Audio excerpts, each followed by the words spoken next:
Hello everyone, welcome to Manasa pathway. இந்த ஒரு short வீடியோவில் நாம் ஒரு அழகான புனித தலமான ஒரு ரிவரை தான் பார்க்குறோம். இந்த இடத்தோட பெயர் தேவ் பிரயாக் சங்கம் அப்படின்னு சொல்கிறாங்க. அதாவது பாகீரதி அப்படிங்கிற நதியும் அலக்நந்தா அப்படிங்கிற நதியும் சங்கமமாகி கங்கை என்ற புனித நதியாக உருமாறக்கூடிய இடம்தான் இந்த தேவ் பிரயாக் சங்கம். தேவ் பிரயாக் அப்படிங்கிற வார்த்தை சமஸ்கிருத வார்த்தை. தேவ் பிரயாக் அப்படின்னா தெய்வீக சங்கமம் அப்படின்னு பொருள். இந்த இடம் உத்தரகாண்ட் மாநிலத்தில் டேரி கர்பால் அப்படிங்கிற மாவட்டத்தில் அமைந்திருக்குது. இது இந்தோ திபெத் பார்டரில் தான் இருக்குதுங்க. அதாவது ரிஷிகேஷ்ல இருந்து தேவ் பிரயாக்ங்கிற இடம் 74 கிலோமீட்டர் தூரத்தில் இருக்குது. இது ஒரு சின்ன கிராமம் தான்.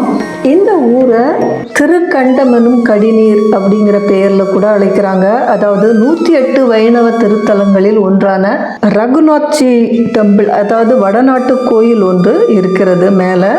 இந்த கோயில் பெரிய ஆழ்வாரால் பாடல் பெற்ற திருத்தலம். இந்த தேவ் பிரயாகை சிறப்பை பற்றி பல புராணங்களில் சொல்லப்பட்டிருக்குது. மிகச்சிறந்த யாகத்தை பிரம்மதேவன் இங்க துவங்கி இருக்கிறாரு. அதனால இந்த இடத்திற்கு பிரயாகை என்னும் பெயர் பெற்றதா சொல்லப்படுது. திருமாலையே தேவனா கருதி இந்த இடத்துல யாகம் செய்யப்பட்டதால தேவ் பிரயாகை அப்படின்னு பெயர் பெற்றிருக்குது. இந்த நதியை ஒரு புண்ணிய நதியாகவும் இந்த ஊரை புண்ணிய பூமியாகவும் மக்கள் கருதுறாங்க. இதிகாசங்களின்படி பிரம்மன், பரத்வாஜ், தசரதன் ஆகியோரோட சேர்ந்து ராமனும் இங்கு தவம் செய்ததாக சொல்லப்படுது. இந்த இடம் தேவர்களும் முனிவர்களும் பூஜித்ததாக சொல்லப்படுது.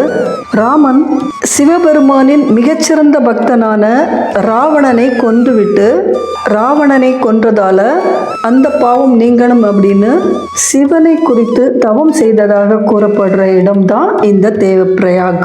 அப்படிப்பட்ட ரகுநாத் மந்திர் இருக்கக்கூடிய இந்த தேவ் பிரயாக் புண்ணிய பூமியாக எல்லோராலும் வணங்கப்பட்டு வருது.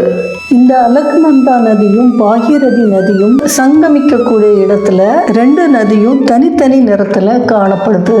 கிரீன் கலர்ல தெரிகிறது பாகீரதி அப்படின்னு சொல்றாங்க.